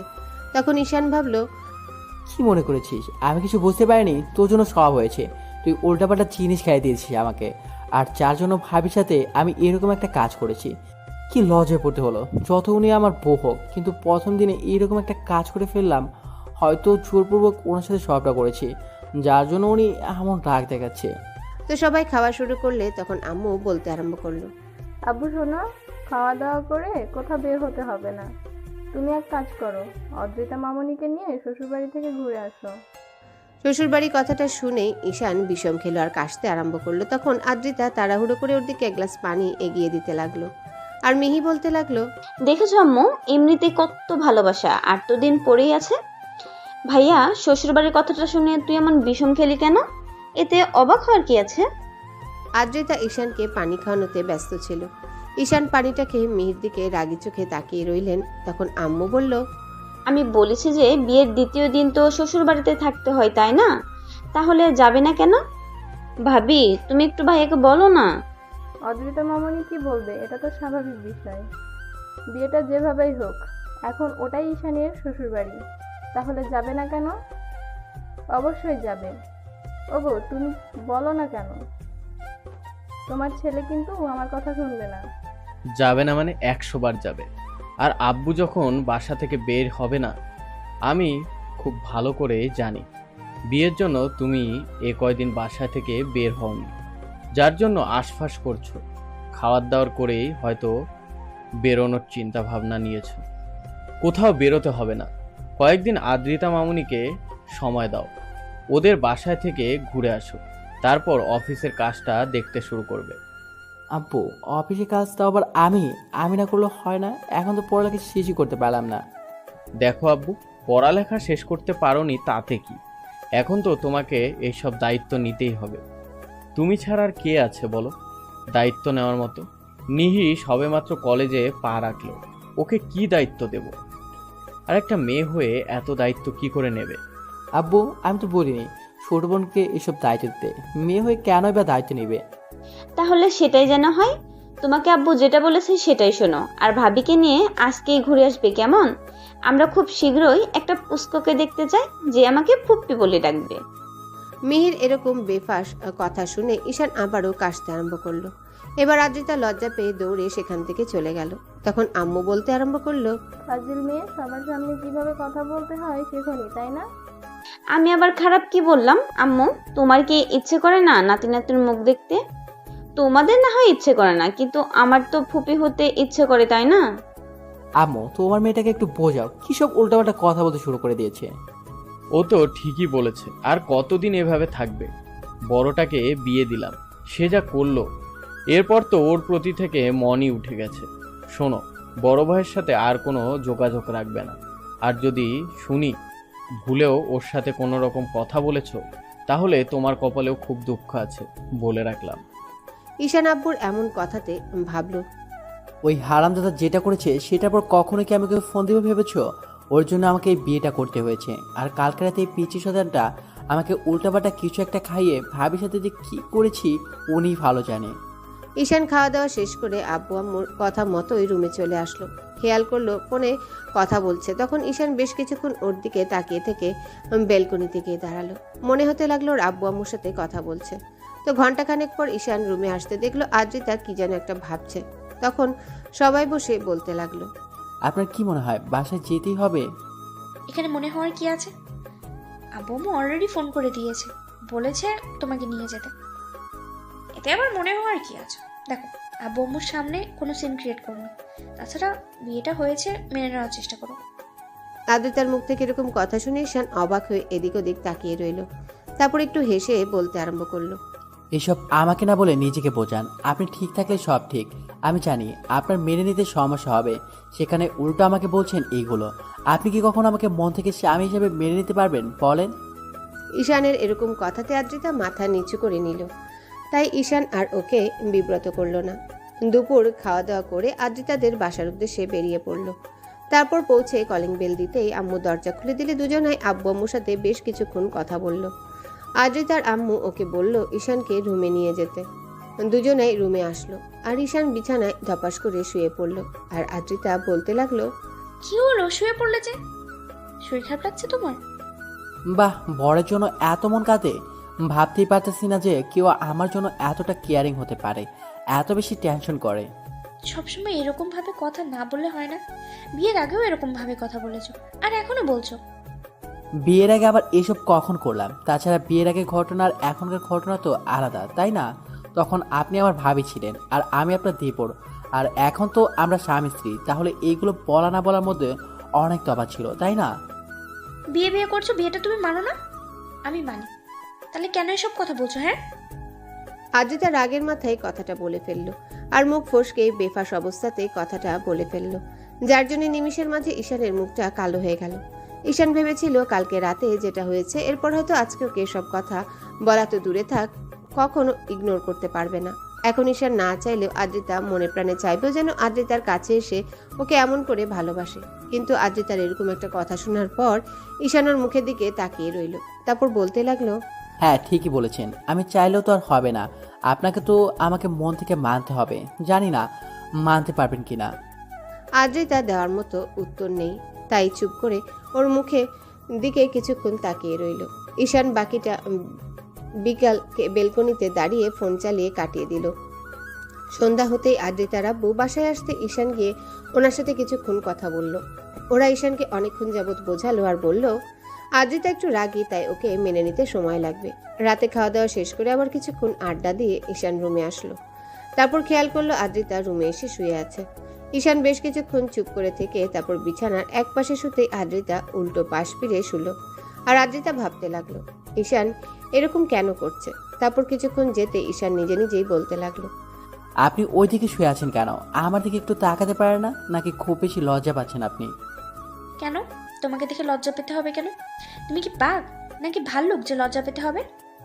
না, লজ্জা না পেলে তো এভাবে উল্টো দিকে ঘুরে থাকতে না, তাই মনে হচ্ছে আপনি হয়তো লজ্জা পাচ্ছেন। আচ্ছা, সত্যি করে একটা কথা বলেন তো, আপনি ওই দিকে ঘুরে আছেন কেন? আর এখন তো আমি আপনার স্বামী, আপনি আমার কাছে আসতেই পারেন, আর আমি তো আপনাকে কাছে পেতে পারি, তাই না? ঈশানের এরকম কথাতে আদ্রিতা কিছুক্ষণ চুপ করে রইল। একটা সময় ঈশান একটু এগিয়ে যেতে আদ্রিতা চোখ বড় বড় করে ওর দিকে তাকালো। তখন ঈশান ওকে আলতো করে জড়িয়ে ধরতেই আদ্রিতা কেমন যেন নিজেকে ছাড়িয়ে নেওয়ার চেষ্টা করলো। তখন ঈশান বলতে লাগলো, কি হলো, নিজেকে ছাড়িয়ে নিলেন যে? এখন তো আমার অধিকার আছে। যেখানে আমি লজ্জা পাচ্ছি না আপনার থেকে জুনিয়র হয়ে, সেখানে আপনি কেন আমার থেকে দূরে সরে যাচ্ছেন? জানি না, তবে আমার কাছে এগুলো অস্বস্তি লাগছে। আমি এগুলো নিতে পারছি না, জাস্ট অসহ্য লাগছে। তারপরেও তুমি কেন এরকম করছো? আদ্রিতার প্রত্যেকটা কথাতে ঈশান প্রচন্ড পরিমাণে কষ্ট পায়। ও একটু আগাগোড়ায় ইমোশনাল, তাই কিছুক্ষণ চুপ করে থেকে একটু হাসার চেষ্টা করে বলল, কি বলছেন এগুলো? এখন তো আমি আপনার স্বামী, এখন আপনার অস্বস্তি লাগলেও সবটা সহ্য করে নিতে হবে। এমন না যে ভাইয়ার সাথে আপনার সব হয়েছে, যার জন্য আপনি আমার কাছে আসতে পারবেন না, আপনার অস্বস্তি ফিল হবে। ভাইয়ার সাথে আপনার নামমাত্র বিয়ে হয়েছিল, তাহলে সেই সম্পর্কটা ফুলে যেতে পারবে না কেন? এমন না যে আপনার অন্য কারোর সাথে রিলেশন আছে, যার জন্য আপনি এরকম করে আমাকে সবসময় দূরে সরিয়ে রাখবেন। কি সমস্যা কি আপনার? ঈশানের এরকম কথাতে আদ্রিতা ঠাস করে ওর গালে একটা থাপ্পড় বসিয়ে দিল। সাথে সাথে ঈশান উঠে বসলো আর কিছুক্ষণ ওর দিকে তাকিয়ে থেকে আবার স্বাভাবিক হওয়ার চেষ্টা করে বলল, স্বামীর গায়ে হাত তুলে শেষ পর্যন্ত? হ্যাঁ, হয়তো আপনার থেকে জুনিয়র, কিন্তু স্ত্রীর কাছে স্বামী কখনো জুনিয়র হয় না। তাহলে আপনি আমাকে হাত তুলেন কোন অপরাধে? তোমার সাহস কি করে হয় এসব বাজে বাজে কথা বলার? তোমার কি মনে হয় আমি আর 10টা মেয়ের মতো বাজে, যে বিয়ের পরেও অন্য কারোর সাথে সম্পর্ক রাখবো? ছি, তোমার চিন্তা ভাবনা যে এতটা নীচ, কালকে রাতেই সেটা আমি বুঝতে পেরেছিলাম। কালকে হয়তো নেশার ঘরে এসব করেছো, কিন্তু আজকে যে সজ্ঞানে এগুলো করবে সেটা আমি ভাবতেও পারিনি। আপনি ভুল বুঝছেন কেন? আমি তো আপনার স্বামী, এসব কথা আমাদের মাঝে হতেই পারে, তাহলে আপনি এটা কেন মেনে নিতে পারছেন না? আচ্ছা, সত্যি করে একটা কথা বলেন তো, আপনি কি বিয়েটা মন থেকে মানতে পারেননি, নাকি আমি আপনার থেকে জুনিয়র বলে আপনি এখনো আমাকে মেনে নিতে চাইছেন না? বলেন। ঈশানের কথাতে আদ্রিতার মনে পড়ে গেল কালকে রাতে তো ঈশান এসব কথা বলেছিল। তার উপর কালকে নিজে থেকে ঈশানকে আটকানোর চেষ্টা না করেও নিজে অনিচ্ছা সত্ত্বেও ওকে নিজের সাথে জড়িয়ে নিয়েছিল। সারা রাত ওকে বুকের সাথে জড়িয়ে নিয়ে ঘুমিয়েছে। তাহলে আজকে একটা দিন যেতে না যেতে ঈশানের সাথে এরকম ব্যবহার করছে। আদ্রিতা ভাবছে ঈশান কি করে এসব বাজে চিন্তা করছে। আদ্রিতা চুপ করে আছে। ঈশান প্রচন্ড পরিমাণে খারাপ লাগলো। ও উঠে গিয়ে ব্যালকনিতে দাঁড়ালো আর চোখ জোড়া বন্ধ করতেই দুফোঁটা অশ্রু গড়িয়ে পড়লো। আদ্রিতার মনে হতে লাগলো, না না, এইসব আমি কি করছি? ওকে ভালোবাসতে না পারি, কিন্তু ওকে কষ্ট দেওয়াটা আমার পক্ষে অন্যায়। তাছাড়া ও হয়তো আস্তে আস্তে আমার প্রতি দুর্বল হচ্ছে। আর কালকেও আমাকে বিয়ে করে নিয়েছে, আমি তো এখন ওর স্ত্রী। তাহলে কি করে ওকে এমন করে গায়ে হাত তুলতে পারলাম? এত ভাবনা চিন্তার পরেও আজকে আমি ওর গায়ে হাত তুললাম। এটা আমি কি করে করতে পারলাম? অর্ধেক রাত অবধি ঈশান ব্যালকনিতে দাঁড়িয়ে কাটিয়ে দিল। তারপর রুমে এসে কোনো রকম বিছানার একপাশে শুয়ে পড়ল। সকালে ঈশানের ঘুম ভাঙতেই খেয়াল করলো আদ্রিতা ওর বুকে মুখ গুজে শুয়ে আছে। এমন কিছু দেখে ঈশান অবাক চোখে ওর দিকে তাকিয়ে রইল। তারপর আদ্রিতার ঘুম ভাঙলো, দেখলো ঈশান ড্যাব ড্যাব করে তাকিয়ে আছে। আদ্রিতা তাড়াহুড়ো করে উঠে বসলো। ঈশান বলল, এত লজ্জা পাওয়ার কি আছে? নিজের স্বামীর বুকে তো মাথা রেখে ঘুমিয়েছিলেন, তাহলে লজ্জা পাওয়ার কি আছে? দেখেন, এখন থেকে হয়তো আপনার একটু সমস্যা হবে আমাকে মেনে নিতে, কিন্তু আস্তে আস্তে ঠিক হয়ে যাবে, তাই এত লজ্জা পাওয়ার কিছুই নেই। আদ্রিতা কিছু না বলে ওয়াশরুমের দিকে চলে গেল। ঈশান মুচকি মুচকি হাসতে লাগলো। এভাবে পুরো 5-6টা দিন আদ্রিতার বাসায় ওর আব্বু আম্মুর কথাতে কাটিয়ে বাসায় ফিরল। বাসায় ফিরে একটা দিন রেস্ট নিয়ে আব্বু ঈশানকে অফিসে যেতে বলল। তো পরদিন সকাল থেকে অফিসে যাবে ভেবে ঈশান তাড়াতাড়ি শুয়ে পড়ে। একটু পর আদ্রিতা এসে পাশে শুতে ঈশান ওর দিকে ফিরল। সাথে সাথে আদ্রিতা একটু সরে যেতে গেলে ঈশান ওকে টান দিয়ে নিজের কাছে টেনে নিল। তারপর ওকে বুকের সাথে শক্ত করে জড়িয়ে ধরতে আদ্রিতা ওকে ছাড়িয়ে নেওয়ার চেষ্টা করলে ঈশান বলতে লাগলো, ভালো না বাঁচতে পারেন, ইগনোরটা অন্তত করিয়েন না। সেদিন রাতের পর থেকে আমি আপনার স্পর্শগুলো এখনও ফিল করতে পারি। আপনি আমাকে ভালো না বাসেন, কিন্তু আমি আপনাকে যেমন করে ভালোবাসতে চাই আমাকে তেমন করে সুযোগ করে দেন। আমি কি সেই সুযোগটা পাবো না আপনার থেকে? আদ্রিতা তারপরও ঈশানকে ছাড়িয়ে নেওয়ার চেষ্টা করলে ঈশান বুঝতে পারলো ওর অস্বস্তি ফিল হচ্ছে, তাই ঈশান ওকে ছেড়ে দেয়। আদ্রিতা কিছুক্ষণ ওর দিকে তাকিয়ে থেকে বিছানা ছেড়ে উঠে গেল। এবার ঈশানের নিজের উপরই রাগ হচ্ছিল। তখন উঠে ওয়াশরুমে গিয়ে চোখে মুখে পানি দিল। তারপর বাসা থেকে বেরিয়ে যেতে গেলে আদ্রিতা ওকে কয়েকবার ডাকলো। ঈশান দাঁড়ালো না। খুব রাগ হচ্ছে আজকে।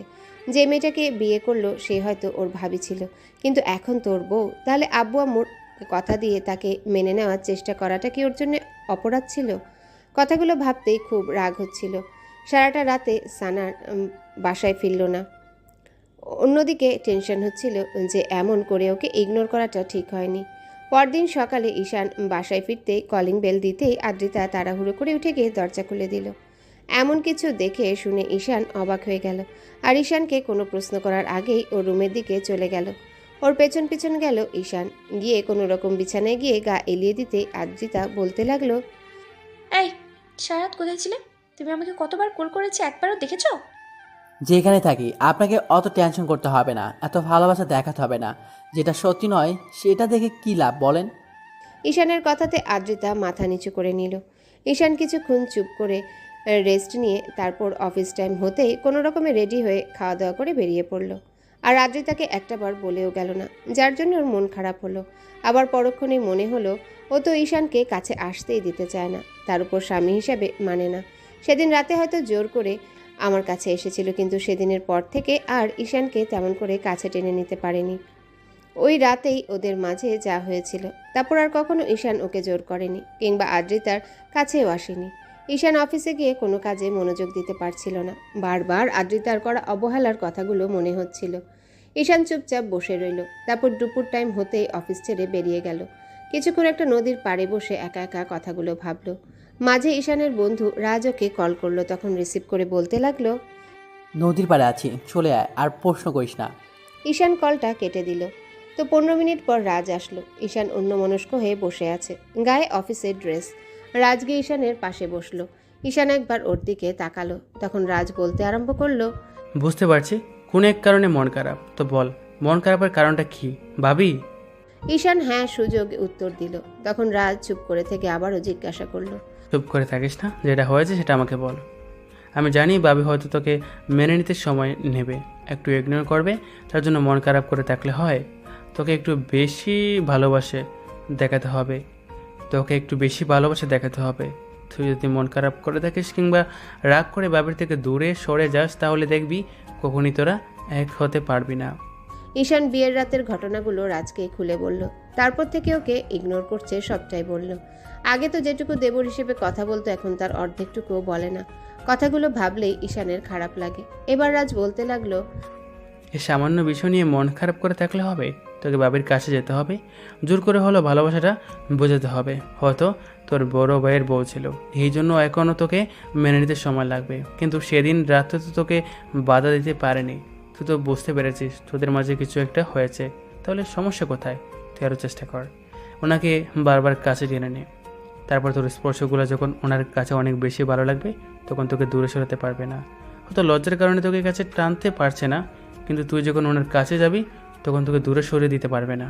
রাজের সাথে ঈশান অনেকক্ষণ যাবৎ আড্ডা দিল, তারপর বিকেল হতেই বাসায় চলে গেল। বাসায় ফিরে ফ্রেশ হয়ে রুমে আসলো। ব্যালকনিতে আদ্রিতা দাঁড়িয়ে আছে। ওকে দেখে ঈশানের মাথায় একটু শয়তানি বুদ্ধি চাপলো, আর রাজের কথায় মনে হতে লাগলো। উনি যতই আমাকে ইগনোর করুক তাতে কি, একটা সময় তো দেবর ছিলাম, ওই জন্য হয়তো রাজের কথাটাই ঠিক যে আমাকে কাছে নিতে চাইছে না, কিন্তু কতদিন দূরে সরিয়ে রাখতে পারে সেটাও আমি দেখে নিব। ঈশান মুচকি মুচকি হাসছে আর কথাগুলো ভাবছে। এর মাঝেই খেয়াল করলো বাতাসে শাড়িটা আদ্রিতার পেটের উপর থেকে সরে যাচ্ছে, যার জন্য ওর উন্মুক্ত কোমরটা বেশ ভালোভাবে দেখা যাচ্ছে। ঈশান নিজেকে আটকে রাখতে পারল না, আদ্রিতার কাছে গিয়ে দাঁড়ালো। তারপর পেছন থেকে জাপটে জড়িয়ে ধরে ওর পেটের উপর 2 হাত রেখে তারপর চুলে মুখ গুজে দিল। আদ্রিতার সাথে সাথেই চমকে উঠল। তারপর ঈশানকে ছাড়িয়ে নিয়ে ওর দিকে একবার তাকাতে ঈশান হুটহাট করে ওর কপালে একটা চুমু দিয়ে দিল। তারপর আবারও ওইভাবে পেছন থেকে জড়িয়ে ধরতে আদ্রিতা বলতে লাগলো, ঈশান, কি কি কি করছো কি? প্লিজ ছাড়ো আমাকে। আর কতবার নিজেকে ছাড়িয়ে নেবেন, আর কতবারই বা নিজেকে আমার থেকে দূরে সরিয়ে দিবেন বলেন? আমি কি আপনার ভালোবাসাটা কখনোই পাবো না? আপনি আমাকে ভালো না বাসেন, আমি তো বাসি। আমাকে নিজের মতো করে বাঁচে দেন। স্বামী কষ্ট পেলে সেই কষ্টটার জন্য স্ত্রীকে ওপরওয়ালার কাছে কিন্তু জবাবদিহিতা করতে হবে, সেইটা জানেন তো। তাই আমাকে দূরে সরানোর চেষ্টা করবেন না, তাতে আমি কষ্ট পাবো। ঈশান, বোঝার চেষ্টা করো। আমি জানি আপনি আমাকে স্বামী হিসেবে মানেন না, আমাকে বিয়েটা করতে চাইছিলেন না। আমি তো আপনাকে এখন ভালোবেসে ফেলেছি। বিয়ের প্রথম দিন আনতে আমি ওই রকম উল্টাপাল্টা জিনিস খেয়ে এসে আপনাকে যেমন করে স্পর্শ করেছি, সেই কথাগুলো তো আমি ভুলে যেতে পারছি না। আমার ওই রকম স্পর্শটা আবারও চাই। তাহলে কেন আমাকে দূরে সরিয়ে দেন? আদ্রিতা কিছু বলতে গিয়েও পারল না। আর ঈশান ওর মনের অব্যক্ত অনুভূতিগুলো আদ্রিতাকে জড়িয়ে ধরে রেখে প্রকাশ করলো।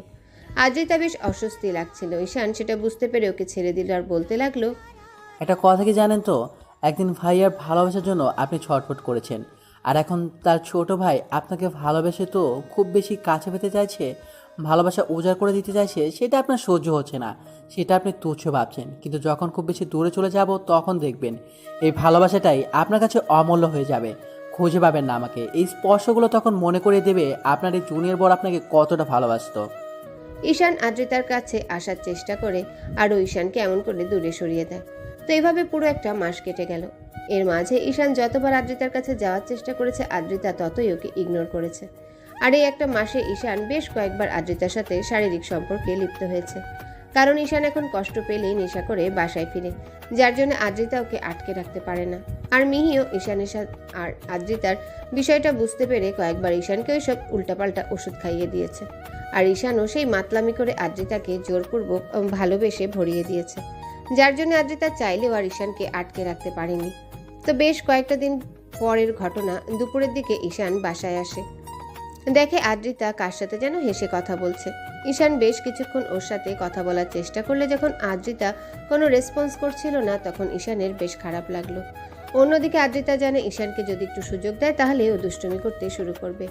এমনিতেই তো আর ঈশান অফিস থেকে ফিরে আসেনি, তাই আদ্রিতা ঈশানকে কোনো পাত্তা দিল না। ওর প্রচণ্ড পরিমাণে রাগ হয়ে গেল।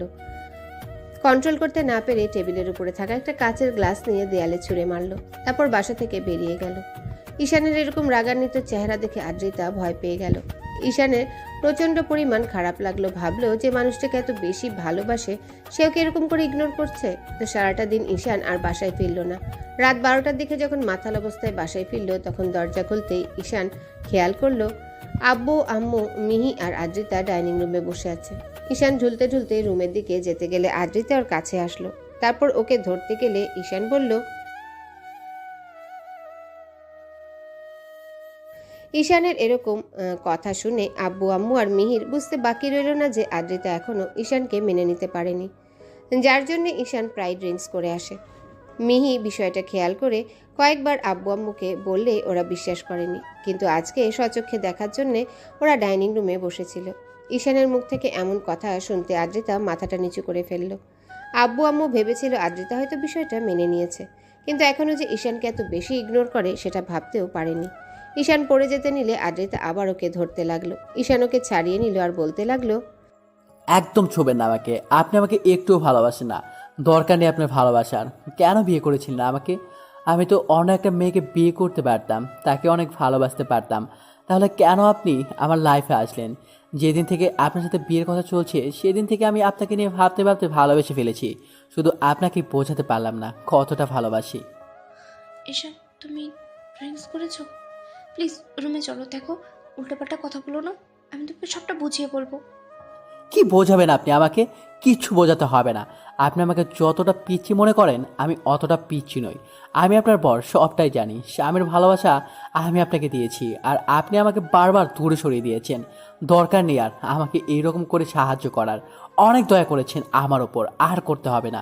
আপনি কালকেই বাসা চলে যাবেন আমার সাথে, আর আমার পরিবারের সাথে আপনাকে আর থাকতে হবে না। ঈশান কথাগুলো বলেই নিজেকে ছাড়িয়ে নেওয়ার চেষ্টা করলে আদ্রিতা জোরপূর্বক ওকে রুমে নিয়ে শুইয়ে দিতে গেলেই ঈশান হঠাৎ করে ওকে জড়িয়ে ধরল। আদ্রিতা টাল সামলাতে না পেরে ঈশানকে নিয়ে বিছানায় পড়ে গেল। ঈশান উপরে আর আদ্রিতা নিচে। দুজনেই বিছানায় পড়তেই আদ্রিতার ঠোঁটের সাথে ঈশানের ঠোঁট জোড়া লেগে গেছে। ঈশান আদ্রিতার মিষ্টি ঠোঁটের ছোঁয়া পেতে রেসপন্স দিতে আরম্ভ করলো। আদ্রিতা নিজেকে ছাড়িয়ে নেওয়ার চেষ্টা করলে ঈশান ওকে নিজের সাথে শক্ত করে চেপে ধরে কিস করতে আরম্ভ করলো। তারপর আস্তে আস্তে পুরো আদর করে ভরিয়ে দিতে লাগলো। আর বাকি রাতটা জুড়ে আদ্রিতার অনিচ্ছা সত্ত্বেও ঈশান ওকে ভালোবাসার আদরে আদরে ভরিয়ে দিল। তো পরদিন সকালে উঠে ঈশান ফ্রেশ হয়ে নেয়। তারপর নেশা কাটলে রাতের কথা মনে পড়তেই নিজের ভেতর খারাপ লাগা কাজ করে। যে মেয়েটা ওকে ভালোবাসতে পারবে না তার সাথেই ও জোর করে এসব করে ফেলে বারবার। ঈশান ইচ্ছা হয় না আদ্রিতার ইচ্ছার বিরুদ্ধে এসব করতে, কিন্তু আবার কখনো খুব বেশি রাগ হলে আদ্রিতাকে জোর করে কাছে টেনে নেয়। কারণ ঈশানের বন্ধুরা ওকে তেমনটাই বলে, যার জন্য ঈশান আর থাকতে পারে না। তার উপর যবে থেকে আদ্রিতাকে স্পর্শ করেছে তবে থেকে ঈশান ওকে কাছে পাওয়ার জন্য পাগল হয়ে উঠেছে। তো আদ্রিতা মুখ ভার করে রুমে বসে আছে, তখন ঈশান এসে ওর পাশে বসলো। তখন আদ্রিতা একবার ওর দিকে তাকালো। ঈশান বলতে লাগলো, কালকে রাতের জন্য সরি। আর শুধু কালকে রাতে নয়, আপনার লাইফটাকে এভাবে নষ্ট করে দেওয়ার জন্য আমি সরি। হয়তো সরি বলাটা এসবের জন্য অনেক কম। আসলে আমি বুঝতে পারিনি আপনি এতগুলো দিনও আমাকে মেনে নিতে পারবেন না, হয়তো আর কখনোই মানতেও পারবেন না। আচ্ছা, আপনি একটা কাজ করতে পারেন, বাসা চলে যেতে পারেন। এখানে থাকলে তো আমি আপনাকে প্রতিনিয়ত টর্চার করব। এখন সজ্ঞানে বলছি, আপনি বাসা চলে যান। আর আমি কখন আপনার সাথে কি করে ফেলি তার তো ঠিকই নেই। আর যেটা হয়েছে তার জন্য আমি আপনার কাছে মাপ চাইছি। প্লিজ আপনি এগুলো মনে রাখবেন না। ঈশান কথাগুলো বলেই বাসা থেকে বেরিয়ে গেল। আব্বু আম্মু মিহি নিচে বসেছিল। ঈশানকে বেরিয়ে যেতে দেখে মিহি বারবার ওকে ডাকলো, তারপরও ঈশান শুনল না। তো পুরোটা দিন ঈশান বাইরে কাটিয়ে বাসায় আসলো। তারপর আসতে দেখলো আদ্রিতা বাসাতে নেই, যার জন্য ঈশান একবার আব্বু আম্মুকে জিজ্ঞাসা করতে গিয়েও জিজ্ঞাসা করলো না। তারপর খাবার টেবিলে গিয়ে বসতেই আম্মু কিছুক্ষণ ওর মুখের দিকে তাকিয়ে রইল। আজকে ঈশান সন্ধ্যার দিকে বাসায় ফিরে আসছে। সবাই ওর দিকে তাকিয়ে আছে দেখে বলতে লাগলো, এমন করে তাকিয়ে থাকার কি আছে? আমি কোনো এলিয়েন নাকি যার জন্য তোমরা এমন করে তাকিয়ে আছো? তো এইভাবে 4-5টা দিন কেটে গেল। ঈশানে কয়েকটা দিন আর আদ্রিতাকে কলও করলো না, আর ওকে আনতেও গেল না। অন্যদিকে আদ্রিতা এখন মন খারাপ করে বসে থাকে। আদ্রিতা কয়েকটা দিন ধরে ভেবেছে ঈশানকে কেন মানতে পারছে না, ও পুরো একটা দোটানার মধ্যে আছে। এভাবে আরও কয়েকটা দিন কেটে যেতে ঈশান সিদ্ধান্ত নিল ব্যবসায়ের কাজে বাইরে চলে যাবে। কয়েকটা দিন বাইরে থেকে ঘুরে আসলে হয়তো আদ্রিতার মায়াটা কাটাতে পারবে, কারণ ওকে যতবার স্পর্শ করেছে সেই স্পর্শগুলো ঈশানের মনে গেঁথে গিয়েছে।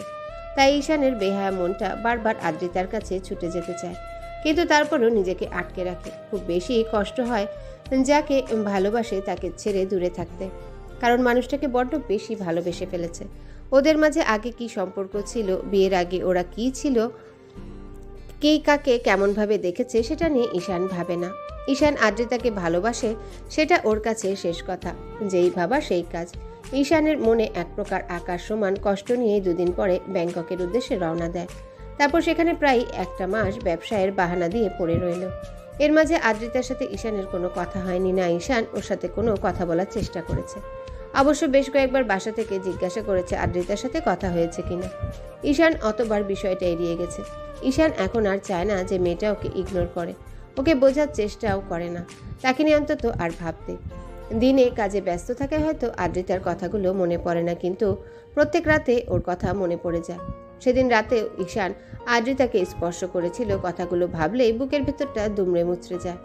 এভাবে পুরো 1.5 মাস ঈশান ব্যাংককে কাটিয়ে তারপর সব কাজ শেষ করে বাসায় ফিরে। আর ওদের বিয়ে হয়ে গেছে, প্রায় 3 মাস কেটে গেছে। তো সেদিনের পর থেকে আদ্রিতা ঈশানের সাথে কোনো যোগাযোগ করার চেষ্টাও করেনি, আর খোঁজ খবর সেটা তো দূরে থাক। ঈশান মাঝে মধ্যে খেয়াল করেছে আদ্রিতা অনলাইনে অ্যাক্টিভ আছে, তারপর আর ওকে কোনো মেসেজ করেনি। অন্যদিকে আদ্রিতা ঈশানকে নিয়ে ভাবে না, সেটা ঈশান খুব ভালো করে বুঝে গেছে। বাসায় আসার পর যখন আব্বু আম্মু জিজ্ঞাসা করেছিল আদ্রিতার সাথে কথা হয়েছিল কিনা, তখন ঈশান বলেছিল, আম্মু সবে মাত্র বাসায় আসলাম আর এইসব কথা জিজ্ঞেস করতে শুরু করে দিয়েছো। এমন না যে তোমরা বিষয়টা জানো না, তাহলে এত কেন জিজ্ঞেস করতে হবে? আবু, তুই এভাবে কথা বলছিস কেন? আমি তো শুধুমাত্র জিজ্ঞাসা করলাম, তুই রেগে যাচ্ছিস কেন? দেখো আব্বু, আমি রাগ করছি না। এই সামান্য বিষয় যার সাথে আমার পুরো 2 মাস যাবৎ যোগাযোগ নেই, তার সম্পর্কে আমি কি করে বলবো? তোমরা তো একবার খোঁজ খবর নিয়ে দেখতে পারতে, নাকি আমার মতো রাগ করে খোঁজ খবর নেওয়াটা বন্ধ করে দিয়েছো? সবাই চুপ করে আছে, তাই ঈশান কথা না বাড়িয়ে রুমে চলে গেল। তারপর ফ্রেশ হয়ে রেস্ট নিতে লাগলো। এইভাবে আরও কয়েকটা দিন কেটে গেল। ঈশান অফিসে বসে আছে, এর মাঝে আদ্রিতার বাসার নাম্বার থেকে কল আসলো। বেশ কিছুক্ষণ পর বাজার পর ঈশান রিসিভ করলে ওপাশ থেকে আদ্রিতার আম্মু বলতে আরম্ভ করলো, আপু, কোথায় তুমি? কেন আম্মু, কোনো সমস্যা হয়েছে? আপনি এইভাবে কথা বলছেন কেন? আপনার কণ্ঠটা কেমন যেন শোনাচ্ছে। কোনো সমস্যা হয়েছে আমাকে বলেন। আব্বু, তোমার বউ তো মাথা ঘুরে পড়ে গেছে, একটু আসতে পারবে তুমি? আদ্রিতা সম্পর্কে এরকম কথা শোনার সাথে সাথে ঈশানের বুকের ভেতরটা মোচড় দিয়ে উঠল। ঈশান উঠে দাঁড়ালো আর বলতে আরম্ভ করলো, আম্মু কী সব বলো? কখন হয়েছে আর কিভাবে বলো? ও এখন কেমন আছে? এখন ভালো আছে, ডক্টর ইঞ্জেকশন পুশ করে দিয়েছে আর বলেছে ও প্রেগনেন্ট। তুমি কি একটু আসতে পারবে আব্বু? আদ্রিতা প্রেগনেন্ট কথা শোনার সাথে সাথে ঈশানের হাত থেকে ফোনটা পড়ে গেল। ওর চোখ দিয়ে টপ টপ করে পানি পড়তে আরম্ভ করলো। ঈশান চেয়ারটায় বসে পড়ল। অন্যদিকে আদ্রিতার আম্মু ঈশানের কোনো রেসপন্স না পেয়ে কলটা কেটে দিল। ঈশান 5 মিনিট পর তাড়াহুড়ো করে অফিস থেকে বেরিয়ে গেল। তারপর আব্বু আম্মুকে ফোন করে দিতেই ওরা বিষয়টা জানতে পেরে অনেক খুশি হলো। আধা ঘন্টার মধ্যে ঈশান আদ্রিতার বাসায় আসতেই তারপর দৌড়ে ওর রুমে গেল। আদ্রিতা বিছানায় আধা শোয়া হয়ে বসে আছে। ঈশানকে দাঁড়িয়ে থাকতে দেখে আদ্রিতার আম্মু রুম থেকে বেরিয়ে গেল। ঈশান গুটি গুটি পায়ে গিয়ে আদ্রিতার সামনে দাঁড়ালো। আদ্রিতা একবার ওর দিকে তাকিয়ে লজ্জা পেয়ে মাথাটা নিচু করে নিল। লজ্জায় আদ্রিতার গালগুলো লাল বর্ণ ধারণ করেছে। আদ্রিতা একদম জড়সড় হয়ে গেছে ঈশানকে দেখেই, আর চোখগুলো কেমন যেন বন্ধ করে নিয়েছে। ঈশানের সেদিকে কোনো খেয়াল নেই। ও তাড়াহুড়ো করে আদ্রিতার সামনে বসলো। আদ্রিতা কিছু বুঝে ওঠার আগে ঈশান ওর একটা হাত 2 হাতের মুঠোয় নিল। আদ্রিতা ভাবলো ঈশান হয়তো এখন ওকে বুকের সাথে জড়িয়ে ধরবে কিংবা হাতে চুমু দিবে, কিন্তু ঈশান ওর ধারণাটা ভুল করে দিল। এখন কেমন আছো? ঈশানের কথাতে আদ্রিতা ওর দিকে তাকালো। খেয়াল করলো ঈশানের চোখে পানি টলমল করছে। লজ্জায় আদ্রিতার মাথা নেই হাসিসূচক উত্তর দিতেই ঈশান আবারও বলতে লাগলো, জানি আমার সাথে কথা বলার কোনো ইচ্ছে আপনার নেই, কিন্তু দেখো, আমি তো কোনো অন্যায় করিনি, তোমাকে ভালোবেসেছি। আর এই বেবিটা তো তোমার আমার দুজনেই, তাই না? আমি বুঝতে পারছি না কি বলবো। এই সিচুয়েশনে আমার না খুব কষ্ট হচ্ছে আর প্রচণ্ড পরিমাণে ভয়ও লাগছে। মনে হচ্ছে তুমি এই বেবিটা নিয়ে খুশি নও। ঈশানের এরকম কথা শুনে আদ্রিতা অসহায়ভাবে ওর দিকে তাকালো।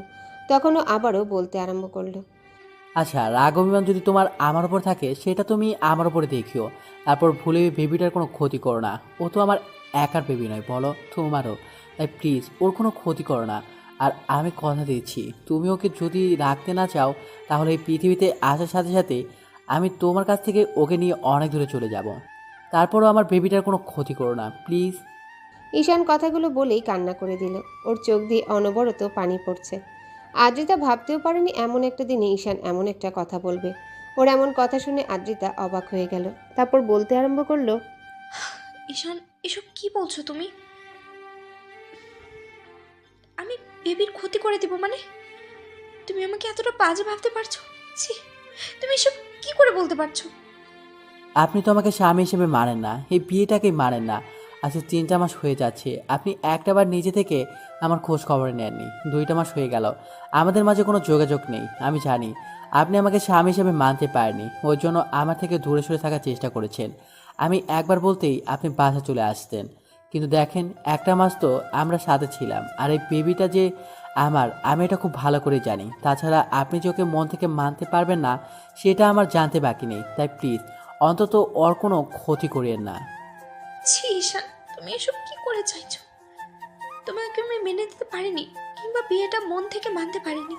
তার জন্য আমাদের বেবিটাকে আমি নষ্ট করে দেব? ওকে আমি কষ্ট দেব? তুমি এতটা বাজে আমাকে ভাবতে পারলে? না মানে আসলে আমি ভেবেছিলাম আপনি বেবিটা। ঈশান কথাটা শেষ করার আগেই আদ্রিতার মুখটা হাত দিয়ে আটকে দিল আর কান্না করে দিয়ে বলতে লাগলো, প্লিজ ঈশান, আর এরকম বাজে কথা বলো না। এসব বললে আমার খারাপ লাগছে। তুমি এতটা বাজে আমাকে ভাবতে পারছো? ছি, আমার আমার ভাবতে অবাক লাগছে। তুমি আমার স্বামী হয়েও আমাকে এরকম একটা কথা বলতে পারছো? আমি তো তোমার অপেক্ষাতেই ছিলাম। ভেবেছিলাম তুমি এসে আমাকে এখান থেকে নিয়ে যাও। আমি যোগাযোগ করতে পারছিলাম না, আর রাগ করে ফোনটা ভেঙে দিয়েছিলাম, কারণ তুমি আমাকে এত ভালোবাসার পরেও তোমার ভালোবাসাটা আমি বারবার দূরে সরিয়ে দিয়েছিলাম। আমি একটা মাস যাবৎ শুধু তোমাকে নিয়ে ভেবেছি। ভাবতে ভাবতে তোমার প্রতি আমার ভালোবাসার সৃষ্টি হয়েছে। তারপর যখন তোমার ভালোবাসাটা বুঝতে পারলাম, তখন বাসায় বারবার কল করেছিলাম, কিন্তু তোমার কথা ভয়ে ওদেরকে বলতে পারিনি যে ওরা হয়তো আমার উপরে রাগ করবে। এমনিতেই সবটা জানার পরে ওরা আমার সাথে কথা বলতো না। একটা বার কেউ আমাকে নিতে আসেনি। হ্যাঁ হ্যাঁ, এটা আমার দোষ। তাই বলে এরকম না যে আমি তোমাকে মানতে পারিনি বলে আমি আমার বেবিকেও মানতে পারবো না। আমি স্বামীর ভালোবাসা ছেড়ে কতটা কষ্টে একটা মাস পার করেছি। যখন তুমি আমাকে স্পর্শ দিয়েছো, হয়তো মন থেকে মানতে পারি, কিন্তু শেষ একটা মাস আমি বুঝতে পেরেছি তোমার ভালোবাসাটা আমার লাইফকে কতটা প্রয়োজন। তার মানে আপনি। ঈশান কথাটা বলে শেষ করতে পারলো না, তার আগে আদ্রিতা ঈশানকে জাপটে জড়িয়ে ধরে কান্না করে দিল আর বলতে লাগলো, হ্যাঁ হ্যাঁ, আমি আমার সেই জুনিয়র মাতাল দেবর বরটাকে ভালোবেসে ফেলেছি। আর এই ভালোবাসি যার জন্য তার অস্তিত্বটা আমার কাছে একটু একটু করে বেড়ে হচ্ছে। আমি কি করে ওকে কষ্ট দেব বলো? তুমি প্লিজ আর কখনো এসব কথা বলো না। যা। এর মাঝে আব্বু আম্মু দরজায় এসে দাঁড়ালো। ঈশান একবার দরজার দিকে তাকিয়ে থেকে বুকের সাথে খুব শক্ত করে জড়িয়ে নিল। ভাবলো এখন রাগ অভিমান করে থেকেই বা লাভ কি? তাছাড়া যখন বুঝতে পেরেছে তাহলে ওকে কষ্ট দিয়ে লাভ কি? তার উপর যদি এখন এসব কিছু বলে তাহলে আব্বু আম্মু নিয়ে কথা বাড়াবে। তাই ঈশান ওকে জড়িয়ে ধরে বলতে লাগলো, সরি পাগলি বউ, ভুল করেছি তোমাকে কষ্ট দিয়ে। এইসব আর কখনো বলবো না। ভয় পেয়ে গেছিলাম, ভেবেছিলাম তুমি সব সময় আমার সাথে এইভাবে মিসবিহেভ করবে, আমাকে দূরে সরিয়ে দিবে, কিন্তু ভাবতে পারিনি যে আমার দূরে সরে যাওয়াতে তুমি আমাকে এত বেশি ভালোবাসতে পারবে, আর ফিরে এসে আমি আমার অস্তিত্বটা তোমার মাঝে খুঁজে পাবো।